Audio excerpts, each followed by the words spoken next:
నీ చేతులు చాపి నీ కౌగిలిలో కాపాడుచుంటివే. దినమెల్లా నీ చేతులు చాపి నీ కౌగిలిలో కాపాడుచుంటివే. నీ ప్రేమ నీ జాలి నీ కరుణకై నా పూర్ణ హృదయముతో సన్నుతింతును. నీ ప్రేమ నీ జాలి నీ కరుణకై నా పూర్ణ హృదయముతో సన్నుతింతును. ఆరాధన ఆరాధన మనస్ఫూర్తిగా చేతుల పైకెత్తి దేవుని స్తుతిస్తారా? ఆరాధన ఆరాధన ఆరాధన నీ ప్రేమకై ఆరాధన నీ జాలికై ఆరాధన నా ఈ స్థితికై ఆరాధన ఆరాధన ఆరాధన ఆరాధన ఆరాధన. అవును కదా తండ్రి, మమ్మల్ని ధనవంతులుగా చేయడానికి నీ పరలోకపు వైభోగాన్ని మీరు విడిచి మా కొరకే కదా దీనుడై ఈ లోకానికి వచ్చారు. మనస్ఫూర్తిగా నిన్ను స్తుతిస్తున్నామయ్యా.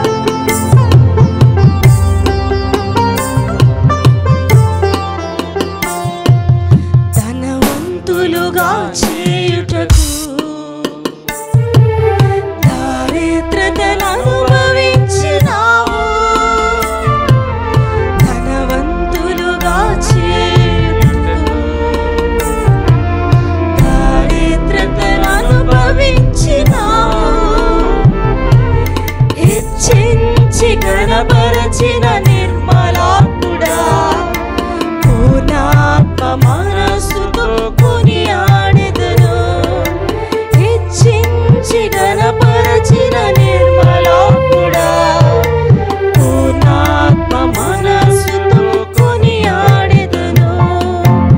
ఆరాధన ఆరాధన ఆరాధన ఆరాధన నీ కృప కొరకై ఆరాధన ఈ స్థితి కొరకై ఆరాధన నీ ప్రేమకై ఆరాధన నీ జాలికై ఆరాధన ఆరాధన ఆరాధన ఆరాధన ఆరాధన ఆరాధనకు యోగ్యుడా నిత్యము స్తుతించెదను.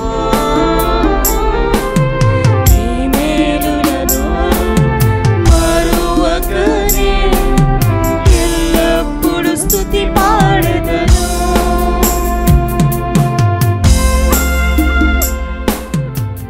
హల్లెలూయా.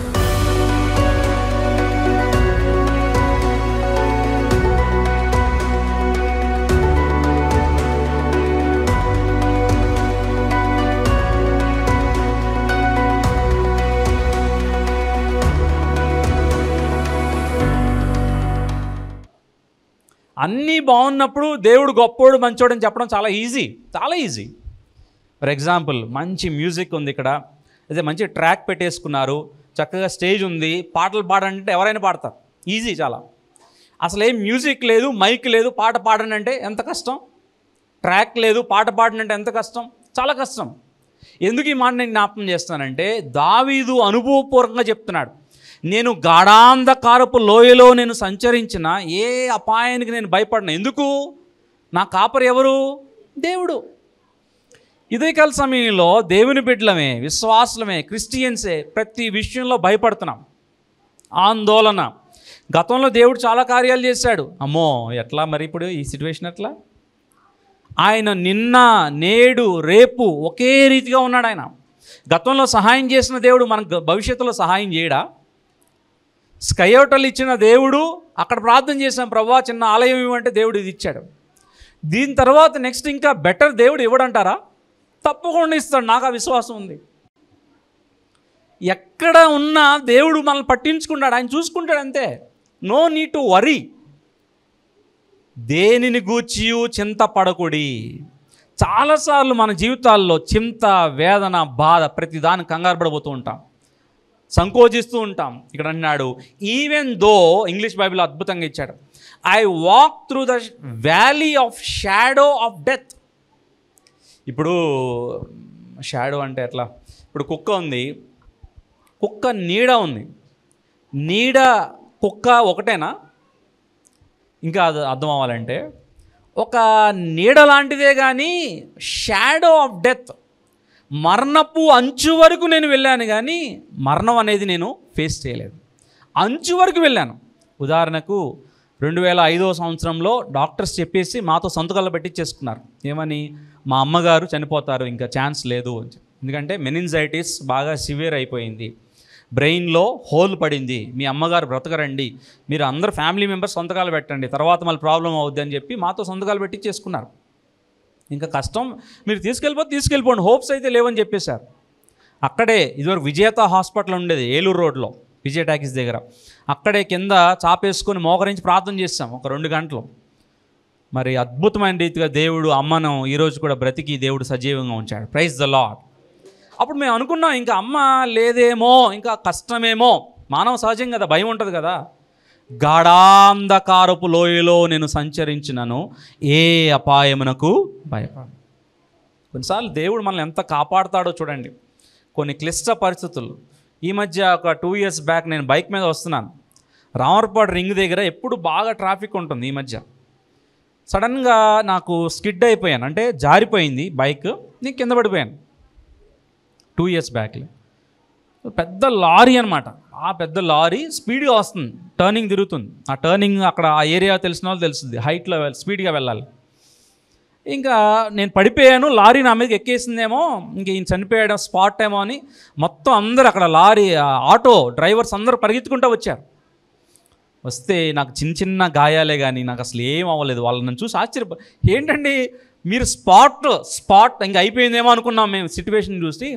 మీరు బ్రతికారంటే నేను చెప్పాను దేవుని కృప అని చెప్పాను అంతే. ఇంకా చాలా అంచున చాలాసార్లు దేవుడు మనల్ని ఎంత కాపాడుతాడు చూడండి. హెయిర్ లైన్ అంటారు, చాలా అంచు వరకు వస్తుంది ప్రమాదం, కానీ దేవుడు మనల్ని కాపాడుతాడు. ఎందుకంటే మనం అంటే ఆయన చాలా ఇష్టం, మనం ఆయన గొర్రెలో, మనల్ని జాగ్రత్తగా చూసుకుంటాడు. He cares for you, he's your shepherd. ఆయన నీ కాపరి గొర్రెల్ని చాలా జాగ్రత్తగా చూసుకుంటాడు. అందుకే కంగారు పడద్దు. గాఢాంధకారపు లోయలో నేను సంచరించినను ఏ అపాయమునకు భయపడను. ఈ ఉదయకాల సమయంలో ఎలాంటి సిట్యువేషన్స్ మీరు ఫేస్ చేస్తున్నారో నాకు తెలియదు, ఆత్మీయంగా మీరు ఎలా ఉన్నారో నాకు తెలియదు. ఒకవేళ బాధలో ఉన్నారేమో, నిద్ర పట్టట్లేదేమో, ప్రాబ్లమ్స్ ఉన్నాయేమో, సైకలాజికల్గా డిప్రెషన్లో ఉన్నారేమో, కృంగిపోయి ఉన్నారేమో, అప్పులేమో, ఆర్థిక సమస్యలేమో, కుటుంబంలో సమాధానం లేదేమో, నెమ్మది లేదేమో. కానీ గుర్తుపెట్టుకోండి, గాఢాంధకారపు లోయలో సంచరించిన మనం భయపడాల్సిన అవసరం లేదు. నీకు ఒక కాపరున్నాడు, హీ కేర్స్ ఫర్ యూ, ఆయన నేను పట్టించుకుంటాడు. అందుకే ఒక మాట రాయబడింది యెషయా గ్రంథము 49వ అధ్యాయం 16వ వచనంలో, చూడుము నా అరచేతుల మీద నేను చెక్కి ఉన్నాను. అరచేతుల్లో నేను చెక్కుకున్నాడంట ఆయన నిన్ను. ఎంత కేరింగ్, ఎంత పట్టించుకుంటాడో చూడండి. నువ్వంటే ఆయనకి ఎంత ఇష్టమో చూడండి. ఉదయకాల సమయంలో అంటున్నాడు, అబ్బబ్బా చాలా యుద్ధాలు నేను ఫేస్ చేశాను, చాలామంది శత్రువులు వచ్చారు నాకు, అనేక పరిస్థితుల్లో లోయలాంటి పరిస్థితులు వెళ్ళాను, చిమ్మ చీకటి, కానీ కాపరి అయిన యేసయ్య నన్ను కాపాడాడు. ఉదయకాల సమయంలో యు ఆర్ నాట్ అలోన్, నువ్వు ఒంటరివాడు కాదు. అందుకనే యెషయా గ్రంథము 59వ అధ్యాయము 9వ వచనంలో అంటాడు, నీవు పిలువగా యెహోవా ఉత్తరం ఇచ్చును, నీవు మొర్రపెట్టగా నేనున్నానను. నీ బాధలు నువ్వు పడు, నీ సమస్యలు నువ్వు పడు అన్నాయన, నేనున్నాను, ఐఎమ్ హియర్. మనం ఏంటంటే ఈ భారాన్ని మనమే మోయాలని ట్రై చేస్తూ ఉంటాం. If the lord is your shepherd, you submit, surrender. నేను ఇందాక మీకు జ్ఞాపకం చేశాను, కొన్ని గొర్రెలు సడన్గా ప్రెగ్నెన్సీ అవుతాయి, అయినప్పుడు అప్పుడే పిల్లలు పుడతాయి. ఆ గొర్రెలు పరిగెత్తలేవు, నడవలేవు. కాపరి ఏం చేస్తాడంటే వాటిని తీసుకొని ఎత్తుకొని నడిపిస్తాడన్నమాట. నువ్వు పడిపోయినప్పుడు, కృంగిపోయినప్పుడు, ఆత్మీయంగా నడవలేనప్పుడు నిన్ను ఎత్తుకునేవాడు నీ కాపరి అయిన యేసయ్య. Praise the Lord. ఉదయకాల సమయంలో హీ కేర్స్ ఫర్ యూ. మనుషులు, రాజకీయ నాయకులు, బంధువులు పై పొడి మాటలే చెప్తారు అంతే. అవసరానికి ఎవ్వరూ మనల్ని ఆదుకోరు. ఆదుకునేవాడు కేవలం దేవుడు మాత్రమే. సమస్యల్లో రెస్పాండ్ అయ్యేవాడు దేవుడు మాత్రమే. పట్టించుకుంటాడు ఆయన. He will be with you. అనుభవపూర్వకంగా దావీదు లాంటి అనుభవం నాకు లేదేమో కానీ వ్యక్తిగతంగా నేను కూడా చూశాను. చిన్నవాడినైనా దేవుడు నన్ను ఎంత పట్టించుకున్నాడో. చాలా క్రూషియల్ టైంలో నేను తండ్రిని కోల్పోయాను. వెంటనే చెప్పాను, 1 ఇయర్లో మా అత్తగారిని కోల్పోయాను. సంవత్సరంలో ఇంట్లో 2 డెత్స్, క్రిటికల్. చాలామందికి మీ అందరికీ తెలుసు. బాగా కృంగిపోయిన పరిస్థితుల్లో, ఇంక సేవ కష్టం అనుకున్న పరిస్థితుల్లో యూత్ ఫర్ జీసస్ మినిస్ట్రీ 1 సంవత్సరం గ్యాప్ వచ్చేసింది. పూర్తిగా సేవ చేయలేకపోయాను, బయటికి వెళ్ళలేకపోయాను, వేరే వాళ్ళకి ఆదరణ మాటలు చెప్పలేకపోయాను. నేను నా వరకు నేనే కృంగిపోతే బయట వాళ్ళకి నేనేం చెప్పగలను? అలాంటి పరిస్థితుల్లో దేవుడు సంవత్సరం పట్టింది సరిగ్గా. సంవత్సరం తర్వాత తిరిగి దేవుడు మళ్ళీ బలపరిచి నడిపించి యూత్ ఫర్ జీసస్ సేవతో పాటు అదనంగా దేవుడు లోగోస్ చర్చ్ అనే సంఘ పరిచయం దేవుడు అనుగ్రహించాడు. Praise the Lord. దేవుడు పట్టించుకోకపోతే ముందుకు వెళ్ళడం చాలా కష్టం. అది అనుభవించిన వాళ్ళకే తెలుస్తుంది, బాధ అనుభవించిన వాళ్ళకి తెలుస్తుంది. ఈజీగా మాట్లాడేస్తారు, ఏముందండి అని ఈజీగా తీసేస్తారు, పక్క పెట్టేస్తారు. కానీ లైఫ్లో ప్రాక్టికల్గా ఫేస్ చేసిన వాళ్ళకి తెలుస్తుంది ప్రాబ్లమ్స్ అంటే ఏంటో. కానీ ఇలాంటి పరిస్థితుల్లో దావీదు అంటున్నాడు, గాఢాంధకారపు లోయలో నేను సంచరించినను ఏ అపాయం నాకు భయపడను, ఎందుకంటే ఆయన నా కాపరి, ఆయనను పట్టించుకుంటాడు అంటున్నాడు. అద్భుతమైన మాట, నీవు నాకు తోడైయుందువు, నీ దుడ్డు కర్రయు నీ దండమును నన్ను ఆదరించును. గొర్రెల కాపరి ఎంత జాగ్రత్తగా చూసుకుంటాడు చూడండి. ప్రతి వర్డ్కి మీనింగ్ ఉంది. ఊరికే మనం కంఠస్థం వచ్చి కదా ఈ కీర్తనాన్ని లైట్గా తీసుకుంటాం చాలాసార్లు. గొర్రెల కాపరి చేతిలో 2 ఉంటాయి ఆయుధాలు. ఒకటేమో దుడ్డు కర్ర, ఒకటేమో దండం. దుడ్డు కర్ర దేనికంటే వైల్డ్ యానిమల్స్ అటాక్ చేయడానికి వచ్చినప్పుడు స్ట్రాంగ్ దుడ్డు కర్ర తీసుకొని టక్కుమని కొడతాడు. గొర్రెల్ని అటాక్ చేస్తాడని ఈజీగా వస్తాయి అవి. ఈ దుడ్డు కర్ర తీసుకొని గట్టిగా వేస్తాడు, దెబ్బ వేస్తాడు అనమాట. ఈ దండం దేనికో తెలుసా? ఈ దుడ్డు కర్ర ఏమో కాపాడుతుంది మనల్ని. దుడ్డు కర్ర గొర్రెల్ని కాపాడుతుంది ప్రాణాపాయం జరగకుండా. ఈ దండం ఎందుకో తెలుసా? అవి నడుస్తూ వెళ్ళిపోయినప్పుడు గుంట ఎక్కడ ఉందో తెలియదు, గుంటలో పడిపోతాయి. ఆ దండం ఎలా ఉంటుందంటే మీరు చూసే ఉంటారు ఫొటోస్లో, పిక్చర్స్లో. నిలువు కర్ర పైన ఇట్లా యూ షేప్లో. గొర్రెల కాపరి యొక్క దండం ఎలా ఉంటుంది? స్టాఫ్ అంటే పైన చిన్న ఇట్లా ఉంటుంది, తర్వాత కింద కర్రలాగా ఉంటుంది. అయితే మీకు అర్థం అవ్వాలంటే ఇట్లా లైన్, తర్వాత కింద యూ, అంబ్రిల్లా లాగా ఈజీగా చెప్పాలంటే. అవును, ఈ నిలువు కర్ర కిందేమో యూ షేప్లో ఉంటుంది. వెంటనే గొర్రెల కాపరి ఏం చేస్తాడంటే దాన్ని రివర్స్ చేసి ఆ గొర్రెను పట్టుకొని పైకి లాగుతాడు గుంటలో నుంచి. అంటే దుడ్డు కర్రేమో ప్రొటెక్ట్ చేయడానికి, ఈ దండమేమో ప్రొవైడ్ చేయడానికి తన్ని హెల్ప్ చేస్తూ ఉంటాడు. ఆత్మీయంగా ఇక్కడ మనల్ని మాట్లాడుతున్న గొర్రెల కాపరేని యేసయ్య మనల్ని కూడా అంతే. ట్రాక్ తప్పుతున్నప్పుడు, పక్కకు వెళ్తున్నప్పుడు హీ డిసిప్లిన్స్ యూ. చాలాసార్లు డిసిప్లిన్ ఇష్టపడం మనం. అంతా దేవుడు మంచోడు, నీకు సహాయం చేస్తాడు, నిన్ను ఆదరిస్తాడంటే మనం ఇష్టపడతాం. ఎప్పుడైనా మన పిల్లల్ని ఇష్టపడితేనే కదా మనం హెచ్చరిస్తాం, తప్పు నాన్న ఇలా చేయొద్దు, ఎగ్జామ్లో కాపీ కొట్టద్దు. ఎందుకు? మన పిల్లలు బాగుపడాలని. దేవుడు కూడా మన అంటే ఎంత ఇష్టం అంటే మన కాపరిగా ఎవరైనా మనల్ని అటాక్ చేస్తే ఏం చేస్తాడంటే ఆయన మనల్ని కాపాడుతూ ఉంటాడు. He protects you. ఎంత ప్రొటెక్ట్ చేశాడు చూడండి. మనం అందరం నరకానికి వెళ్ళాలి, నరకం నుంచి మనల్ని తప్పించి ఆయనే మన కోసం సిలువలో ప్రాణం పెట్టాడు. Praise the Lord. ఎంతకంటే ప్రొటెక్షన్ ఇంకేముంటుంది? సిలువలో ప్రాణం పెట్టాడు మన కోసం. ఇక్కడ అంటున్నాడు, నీవు నాకు తోడయిండువు, నీ దుడ్డు కర్రయు నీ దండమును నన్ను ఆదరించు. కొన్నిసార్లు నడవలేం, ఇంకా అలసిపోతాం, ఇంకా చాలు అనుకుంటాం, బాగా డిప్రెస్ అయిపోతాం. అలాంటి టైంలో నీ శక్తినిచ్చి తిరిగి నడిపిస్తాడు. అందుకే బైబిల్లో ఒక మాట రాయబడింది, యెషయా గ్రంథము 40వ అధ్యాయం 29వ వచనంలో, సొమ్మసిల్ని వారికి బలమిచ్చువాడు ఆయనే, శక్తిహీనులకు బలాభివృద్ధి కలుగుజేవాడు ఆయన, యెహోవా కొరకు ఎదురు చూచువారు నూతన బలము పొందుతారు. ఎప్పుడు ఇంకా అయిపోయింది అనుకోవద్దు. నూతన బలంతో దేవుడు మనల్ని వాడుకుంటాడు. మళ్ళీ నూతన శక్తితో. ఎప్పుడు? ప్రభా నువ్వు నా కాపరిగా ఉండు నాయన, నేను గొర్రెగా ఉంటాను. కంప్లీట్గా సరెండర్ అయిపో. దేవా నువ్వు చూసుకో ప్రభా, నీ చేతుల్లో పెడుతున్నాను.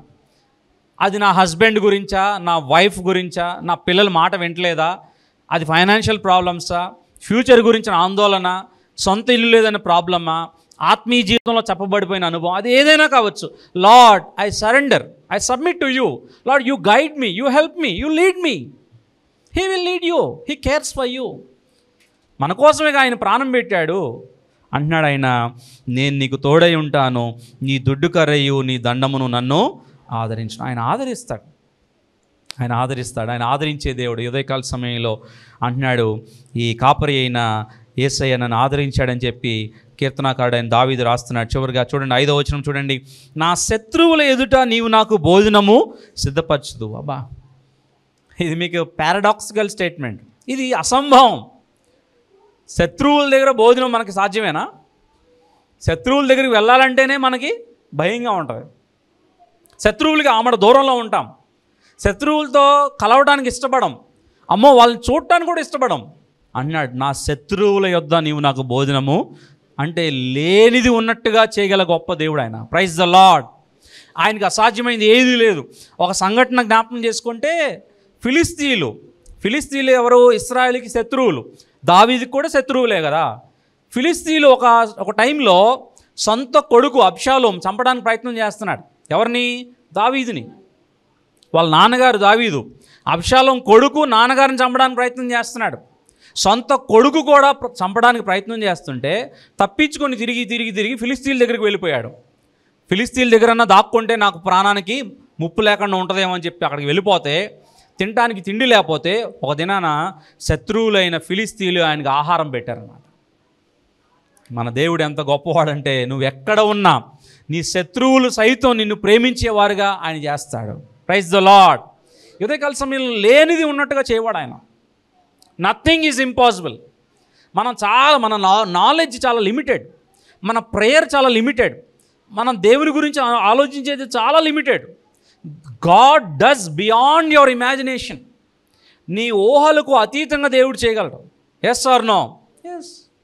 అసలు ఎక్కడో ఎందుకు మనం ఎప్పుడు లైవ్ ఎగ్జాంపుల్సే మనం ఇద్దాం. ఇదేంటి అసలు రేకుల షెడ్, ఇది రేకుల షెడ్లో ఆ రేకులు ఎప్పుడు పడిపోతాయో తెలియదు. చూస్తే అంత మురికి, అంత నల్లగా ఉంది, గోడలన్నీ మురికిగా ఉన్నాయి, డర్టీగా ఉన్నాయి. ఏసీలు ఏంటి, లైట్లు ఏంటి, ఫ్యాన్లు ఏంటి, చైర్స్ ఏంటి. ఇక్కడ కూర్చొని దేవుని ఆరాధిస్తున్నామంటే ఆయన ఏదైనా చేయగల సమర్థుడు, అసాధ్యమైనది చేయగలవాడు ఆయన. అందరూ ట్రై చేశారు ఈ ప్లేస్ కోసం. 50,000 ఇస్తామన్నారు. పక్కన బ్రూబజ్ ఆయన ట్రై చేశాడు ఈ ప్లేస్ కోసం. ఈ పక్కన ఈ కంపెనీ వాళ్ళు ట్రై చేశారు ఈ ప్లేస్ కోసం. చాలామంది దీని మీద కన్నేశారు. కానీ దేవుడు ప్రార్థనలు, సంఘ ప్రార్థనలు దేవుడు ఆలకించి దీన్ని మనకు అనుగ్రహించాడు. 1 సంవత్సరం అయినా. Praise the Lord. గొప్పవాడైన. శత్రువుల ఎదుట నీవు నాకు భోజనము సిద్ధపరుస్తావు, నూనెతో నా తల అంటి ఉన్నావు, నా గిన్నె నిండి పొర్లుచున్నది. అబ్బా, ఇందాకేగా గడాంధకారపు లోయ అన్నాడు. అంటే దేవుడు మన కాపరిగా ఉంటే ఏ సిట్యువేషన్ అయినా మనం ఓవర్కమ్ చేయగలం. There will be a day where you will be overcome and will rejoicing in the Lord. నా నూనెతో నా తల అంటి ఉన్నావు అంటే, ఆ రోజుల్లో యూదులకు ఉన్న ఒక ఆచారం ఏంటంటే, ఎవరైనా గెస్ట్ వాళ్ళ ఇంటికి వస్తే వాళ్ళకి నూనె రాసి వారిని ఆహ్వానించేవాళ్ళు, వాళ్ళ కాళ్ళు కడిగేవాళ్ళు, వాళ్ళకి మంచి వస్త్రాలు ఇచ్చేవాళ్ళు, వాళ్ళకి ఒక టవల్ ఇచ్చేవాళ్ళు. యేసుక్రీస్తు వారు కూడా ఒకనొక సందర్భంలో ఒక గృహాన్ని సీమోన్ అనే వ్యక్తి ఇంటికి వెళ్తే, ఎవ్వరూ నాకు ఇవి చేయలేదు కానీ ఆ పాపాత్మురాలైన స్త్రీ ఆ విలువైన అత్తరు తీసుకొచ్చి నా పాదాలు కడిగిందని చెప్పి యేసు ప్రభు వారు అక్కడ మెచ్చుకోవడం మనం చూస్తున్నాం. ఇక్కడ కూడా నూనెతో నా తల అంటి ఉన్నావు, శత్రువుల ఎదుట నిన్ను గణపరుస్తాడు దేవుడు. తప్పకుండా ఒకరోజు వస్తుంది.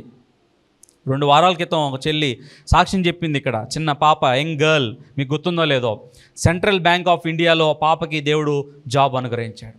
అద్భుతమైన దేవుడు. బాగా కృంగిపోయింది. హౌస్ విజిటింగ్కి ఇంటికి వెళ్తే కనీసం నన్ను కలుసుకోవడానికి కూడా హాల్లోకి రావట్లా. ఎందుకంటే ఫేస్ చేయలేకపోతుంది, అంత డిప్రెషన్లోకి వెళ్ళిపోయింది. 3 సంవత్సరాల నుంచి నేను ప్రిపేర్ అవుతున్నాను బ్యాంక్ జాబ్ కోసం, నాకు జాబ్ రావట్లేదు. ఎక్కడికి వెళ్ళినా అందరూ నన్ను అడుగుతున్నారు, జాబ్ ఉందా, జాబ్ వచ్చిందా, ఏం చేసావు, ఏంటి అని. నేను ప్రజల్ని ఫేస్ చేయలేకపోతున్నా, చర్చికి కూడా వెళ్ళలేదండి. బాగా ఏడుస్తుంది. దగ్గర పిలిచి కౌన్సిల్ చేసి ఎంకరేజ్ చేసి సవాల్ చేసి బలపరిచి అమ్మ తప్పకుండా దేవుడికి ఇస్తాడు, నువ్వు హార్డ్ వర్క్ చేస్తున్నావు, దేవునిపై విశ్వాసం ఉంచని చెప్పినప్పుడు మన సంతోషంతో వచ్చి అన్నయ్య నేను సాక్ష్యం చెప్తాను అంటుంది. దేవుడు నాకు ఇక్కడే విజయవాడలో సెంట్రల్ బ్యాంక్ ఆఫ్ ఇండియాలో మరి ఆఫీసర్గా దేవుడు నాకు పోస్ట్ ఇచ్చాడు. ప్రైజ్ ద లార్డ్ అని అద్భుతమైన దేవుడు. నూనెతో నా తల అంటి ఉన్నావు, నా గిన్నె నిండి పొర్లుచున్నది, మై కప్ రన్నెత్ ఓవర్, పొంగి పొర్లుతున్నా అంట. అంటే బ్లెస్సింగ్. ఏమీ లేని పరిస్థితుల్లో కూడా నా పరిస్థితి ఏంటి, పచ్చిక గల చోట్ల పరుండు చేస్తాడు, శాంతికరమైన జలంతో నడిపిస్తాడు, ప్రాణానికి సేద తీరుస్తాడు. అంత మాత్రమే గాఢాంధకారపు లోయలో సంచరించిన ఆయన నీకు తోడుగా ఉంటాడు, దుడ్డుకర్ర దండం నిన్ను ఆదరిస్తుంది. అంత మాత్రమే కాదు, శత్రువులు ఎదుట భోజనాన్ని సిద్ధపరుస్తాడు. అంత మాత్రమే కాదు, ఆయన నూనెతో తల అంటి ఉన్నాడు. అంత మాత్రమే కాదు, నీ గిన్నె నిండి పొర్లునట్లుగా చేసేవాడు ఆయన. ఇవన్నీ ఎప్పుడు అంటే కండిషనల్ క్లాజ్. ఫస్ట్ లైన్ ఏంటి? యెహోవా నా కాపరి. The lord is my shepherd. నీ కాపరిగా ఆయన పెట్టుకోవాలి, గొర్రెగా నువ్వు ఉండాలి. అంతేగా నువ్వు దేవునికి చెప్పకూడదు, ప్రభు ఇట్లా చేయనా ఇలా చేయి. నో, గొర్రె ఎప్పుడు గొర్రెల కాపరికి టీచ్ చేయదు, గైడ్ చేయదు. గొర్రెల కాపరి గొర్రెల్ని గైడ్ చేస్తాడు. మనం చాలాసార్లు దేవుని గైడ్ చేస్తాం, ప్రభు ఇలా చేస్తే బాగుంటుంది నాయన నువ్వు. Complete total surrender. ప్రభు నువ్వేం చేసినా నీ చిత్తం, ప్రభు నువ్వేం చేయాలనుకుంటున్నావు అది చెయ్యి. నాకు కూడా 13 సంవత్సరాల నుంచి చాలామంది చెప్పారు మీరు ఒక సంఘం పెట్టుకోండి, మీరు ఒక మీరు కాదు, నాకు దేవుడు చెప్పాలి అంతే. 13 సంవత్సరాల క్రితం పెట్టుకుంటే ఇప్పుడు చాలామంది విశ్వాసాలు వచ్చేవారేమో 13 సంవత్సరాల్లో. నేను ఎప్పుడు ఎమోషనల్గా డెసిషన్ తీసుకోవాలా, దేవుడు నాకు చెప్పాలి, నేను ప్రార్థనలో కనబెడుతున్నాను, దేవుడు నాకు చెప్పినప్పుడు. 12 years పట్టింది డెసిషన్లో రావడానికి. కొన్నిసార్లు దేవుని కార్యం ఆలస్యమైన అద్భుతంగా ఉంటాయి. ఆయన టైంలో ఆయన చిత్తాన్ని తప్పకుండా ఆయన నెరవేరుస్తాడు. ఇక్కడ అదే అంటున్నాడు, నా గిన్నె నిండి పొర్లుచున్నది. చివరిగా 6వ వచనం చూసుకొని మనం ముగించుకుందాం. చాలా హ్యాపీగా చివరి మాటలు పలుకుతున్నాడు. ఒక కమిట్మెంట్తో, ఒక ఫెయిత్తో, ఒక డెడికేషన్తో, ఒక థ్యాంక్ఫుల్ హార్ట్తో మాట్లాడుతున్నాడు. 6వ వచనంలో, నేను బ్రతుకు దినములన్నీ కృపా క్షేమములే నా వెంట వచ్చును. అంత 5th verseకి 6th verseకి కంటిన్యూషన్ ఫ్లో ఉంది. ఫ్లో ఎప్పుడు ఆయన వెంట ఎవరు వచ్చారు? రాజుగా ఉన్నప్పుడు ఎవరు వచ్చారు? శత్రువులు. రాజుగా ఉన్నప్పుడు వెంటపడ్డారు ఎవరు? శత్రువులు. ఎలా చంపాలి, ఎలా వీడిని దావీదు ఎక్కడ వెళ్ళినా దావీదు అంటున్నారు. ఈ దావీదుని ఎలా అంతమొందించాలి అని సొంత కొడుకులు సైతం చంపడానికి ప్రయత్నం చేశారు. ఇప్పుడు వరకు శత్రువులు వెంట వచ్చారు, కానీ ఇప్పుడు అంటున్నాడు, నా బ్రతుకు దినములన్నీ కృపా క్షేమములే నా వెంట వచ్చును. ఆయన మన కాపరిగా ఉంటే కృపా క్షేమాలు మన వెంట వస్తాయి. కృప అంటే నడవలేనప్పుడు మనల్ని నడిపించేది ఆయన కృప. క్షేమము మనం పడిపోయినప్పుడు, మనం ప్రమాదంలో ఉన్నప్పుడు మనల్ని కాపాడేది ఆయన యొక్క క్షేమము. ఆయన సేఫ్ని, ఆయన సెక్యూర్డ్ హ్యాండ్స్లో మనం ఉంటాం. అందుకే అంటున్నాడు, నేను బ్రతుకు దినములన్నీ కృపాక్షేమములే నా వెంట వచ్చిన. ఉదయకాల సమయంలో ఆయన్ని మనం కాపరిగా ఉంటే ఎన్ని ఆశీర్వాదాలు చూడండి, ఎన్ని మేలులో చూడండి.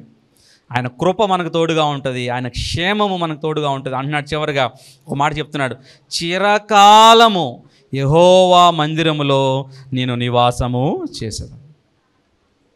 ప్యాలెస్లో ఉన్నట్లు అనట్లేదు, హోటల్ తాజ్లో నివాసం చేస్తాను అంటలేదు, మంచి డూప్లెక్స్లో నివాసం చేస్తాను అంటలా.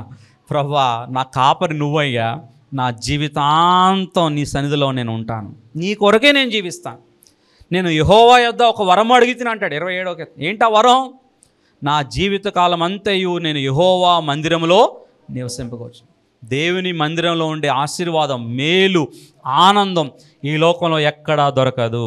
Praise the Lord. అదొక పూరు గుడిసైనా, పల్లెల్లో చాలా పల్లెటూరులో పూరు గుడిసెలో దేవుని ఆరాధించట్లేదా? కనీసం ఇలాంటి వసతులు కూడా ఏమి లేవు. అయినా దేవుని సన్నిధి, దేవుని యొక్క ఆనందం. చాలా పల్లెటూరు నేను వెళ్తుంటాను, రిమోట్ ఏరియాస్కి వెళ్తుంటాను నేను. మరి చాలా ప్రాంతాలకు వెళ్తున్నప్పుడు కనీసం మైక్ ఉండదు, వాళ్ళకి ఫ్యాన్ ఉండదు, కొన్ని ప్రాంతాల్లో చైర్ ఉండదు. చాలా కుగ్రామాలు, కానీ చాలా చక్కగా వాళ్ళు దేవుని ఆరాధిస్తుంటారు. కారణం ఏంటంటే దేవుని సన్నిధిలో ఉన్న ఆనందం. మనం ఒక డెసిషన్ తీసుకోవాలి, ప్రభువా నువ్వు నా కాపరిగా ఉండు, ప్రభువా నీ గొర్రెగా నేను ఉంటాను, ఎందుకంటే గొర్రెల కాపరి మన కోసం ప్రాణం పెట్టిన కాపరి. ఆయన ఎంత మంచి కాపరి అంటే మన కోసం ప్రాణం పెట్టాడు. నా గొర్రెలు నా స్వరము వినును. ఆయన మనం కాపరిగా మనం కలిగి ఉందాం. మొత్తం 14 ఆశీర్వాదాలు మనం చూసాం. ఆయన మన కాపరి, మనం ఆయన గొర్రెలం. రెండవది, లేమి కలగదు. పచ్చిక గల చోట్ల ఆయన మనల్ని పరుండి చేస్తాడు. శాంతికరమైన జలముల యొద్దకు మనల్ని నడిపిస్తాడు. మన ప్రాణాన్ని ఆయన సేద తీరుస్తాడు. నీతి మార్గాల్లో ఆయన మనల్ని నడిపిస్తాడు. గడాంధకారపు లోయలో మనం సంచరించినా మనం భయపడం. ఆయన మనకి తోడుగా ఉంటాడు. ఆయన దుడ్డుకర్ర దండం మనల్ని ఆదరిస్తుంటాయి. శత్రువుల ఎదుట మనకి భోజనము సిద్ధపరుస్తాడు. నూనెతో మన తల అంటుతాడు ఆయన. నా గిన్నె నిండి పొర్లుచున్నది. బ్రతుకు దినములన్నీ కృప క్షేమములే. చిరకాలం దేవుని యొక్క మందిరంలో మనం నివాసం చేస్తాం. ఎంత గొప్ప ధన్యత. కనుక ఈ కీర్తన నాకు తెలుసులే, చిన్నప్పటి నుంచి చాలాసార్లు చదివానులే, అది కాదు. ప్రాక్టికల్గా దావీదులాగా మనం చెప్పాలి, యెహోవా నా కాపరి, నా కాపరి. The lord is my shepherd. ఆయన నా కాపరిగా ఉంటే ఇన్ని ఆశీర్వాదాలు. లైఫ్లో ఏం ఫేస్ చేసినా పర్లేదు, ఆయన చేతుల్లో నేను ఉన్నాను. నా గొర్రెల కాపరి ఉన్నాడు, ఆయన నన్ను చూసుకుంటాడు. నేను చాలా భద్రంగా ఉంటాను, చాలా క్షేమంగా ఉంటాను. ఆత్మీయంగా మంచి పచ్చిగా ఉన్న చోటకి నన్ను తీసుకెళ్తాడు. మంచి ఆహారం, వాక్యాన్ని నాకు అనుగ్రహిస్తాడు ఆయన. గాఢాంధకారపు లోయ, ఏం ప్రాబ్లం లేదు, ఏం భయపడను, ఎందుకంటే ఆయన చూసుకుంటాడు. నేను కూడా నా ప్రాక్టికల్ లైఫ్లో నేను అదే నేర్చుకున్నాను. ఇన్ని జీవితాల్లో ఏం పర్లేదు. కొన్నిసార్లు భయం వేస్తూ ఉంటుంది, కాంపిటేటివ్ వరల్డ్లో పిల్లలు నేను చదివించగలనా, ఇప్పుడే ఇన్ని వేల రూపాయల ఫీజులు, రానున్న రోజులు లక్షలు కట్టాలేమో, ఎలా? దేవుడు చూసుకుంటాడు. నేను అసలు ఫ్యూచర్ గురించి ఎప్పుడూ ఆందోళన చెందను, భయపడటం కానీ ఎప్పుడూ లేదు. ఏమి లేకపోయినా పర్లా, దేవుడు చూసుకుంటాడు. దేవునిపై ఆధారపడటం పూర్తిగా, అది దేవుడు ఆనర్ చేస్తాడు. దేవుడు ఎప్పుడు మన విశ్వాసాన్ని గమనిస్తాడు, అబ్జర్వ్ చేస్తాడు. ఆయన ఎంత విశ్వాసం మనకుందో. అబ్రహాము పూర్తిగా నమ్మాడు, తీసుకెళ్ళిపోయాడు కొడుకుని అప్పగించడానికి. ఆ కత్తి కూడా దింపేశాడు, రెడీ చేశాడు. దేవుడు అన్నాడు, ఆగు, నీ విశ్వాసాన్ని నేను కనపరుస్తున్నాను, నీ కొడుకుని నువ్వు బలిగా ఇవ్వాల్సిన అవసరం లేదు, నేను అబ్రహాము దేవుడును అని చెప్పుకున్నాడు. కారణం అబ్రహాం విశ్వాసమే. ఈ ఉదయకాల సమయంలో యెహోవా నా కాపరి, నాకు లేమి కలగదు. మనం మన జీవితాల్లో ఆయన మనం కాపరిగా పెట్టుకుందాం. మనం గొర్రెలుగా ఉందాం, పూర్తిగా ఆయనపై ఆధారపడదాం. ఎలాంటి పరిస్థితి అయినా ఆయన పట్టించుకుంటాడు. He cares for you. ఏ గాయమైనా గాయాన్ని ఆయన కడతాడు. నిరాశలో ఉంటే ఆదరిస్తాడు ఆయన. కృంగిపోతే పైకి లేవనెత్తాడు ఆయన. దుఃఖంలో ఉంటే తిరిగి నిన్ను బలపరుస్తాడు, ఓదారుస్తాడు.